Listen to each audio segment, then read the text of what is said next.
There's reality around us that we can't perceive? The idea first dawned on me, Catherine continued, while I was researching the postictal experiences described by epileptics. She explained. I suddenly realized that their blissful experiences were remarkably similar to the accounts of another group. She paused, her eyes alight. Those who have died and come back.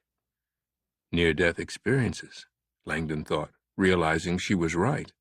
Following the trauma of near-death or a seizure, both groups reported an untethering from the body, a deep connection to all things, and a profound sense of peace.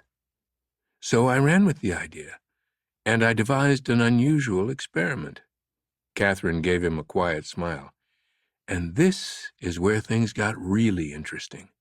First, I located a terminally ill patient not too far from my lab, a retired neurologist himself, who agreed to undergo his death process while enclosed inside a new kind of imaging machine, a real-time magnetic resonance spectroscopy device. I explained that I would be able to watch his brain chemistry moment by moment as he died. He felt gratified by the chance to provide accurate data like we've never been able to measure previously.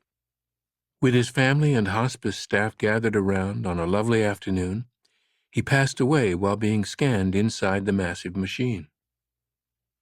Throughout the dying process, Catherine continued, I saw rapidly rising levels of key neurotransmitters, including adrenaline and endorphins, which function to subdue pain and help the physical body through the stress of the death process.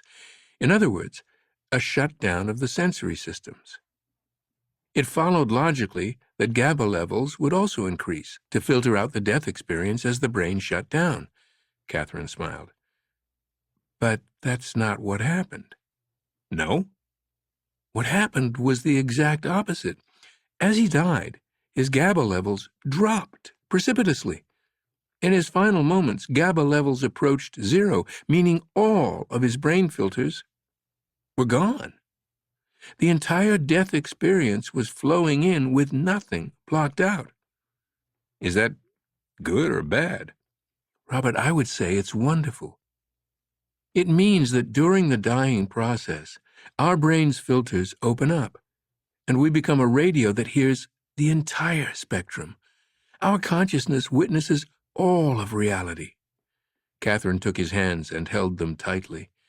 That is precisely why people who have near-death experiences describe a feeling of total connection, of all-knowing bliss. The chemistry proves it. As we die, our bodies shut down, and our brains wake up. Langdon flashed on the opening line to one of his favorite novels. It is said that in death, all things become clear.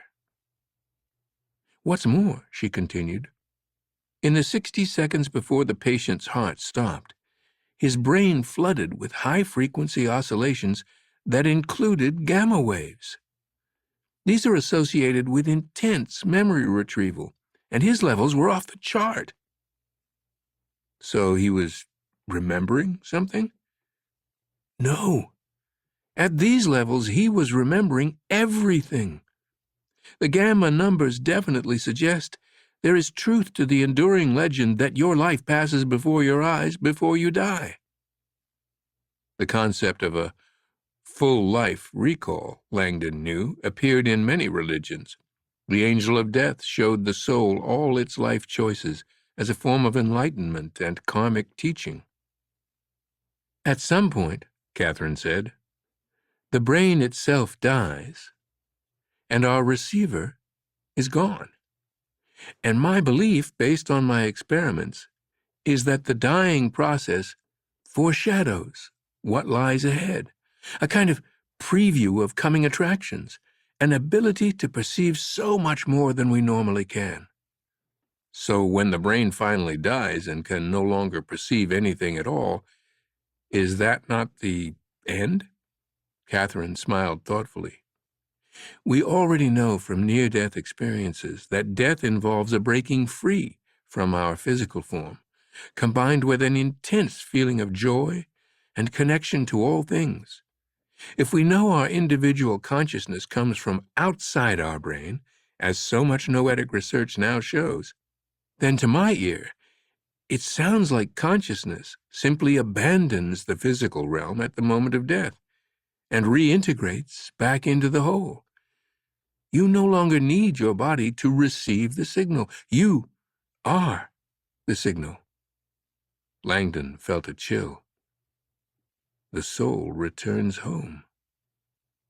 The concept was an ancient one. The dust returns to the ground it came from, and the spirit returns to God who gave it. Ecclesiastes chapter 12, verse 7. Despite his uncertainty that consciousness continued beyond death, Langdon had no doubt that if Catherine was correct about brain filters limiting our perception of reality, her discovery was life-altering. In essence, she was positing that all humans were equipped with the hardware required to perceive the true nature of the universe. And yet we were chemically protected from using it until the moment of death. This is all amazing, he said, even if it presents a cruel cosmic catch-22.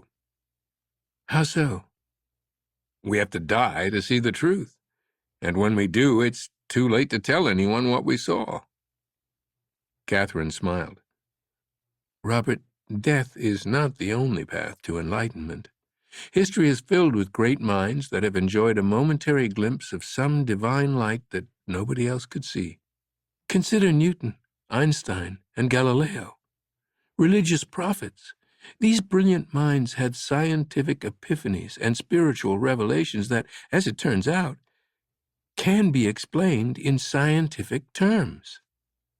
You mean their filters got lowered? Temporarily, yes. And in that moment, they received far more information about the universe than we are able to see.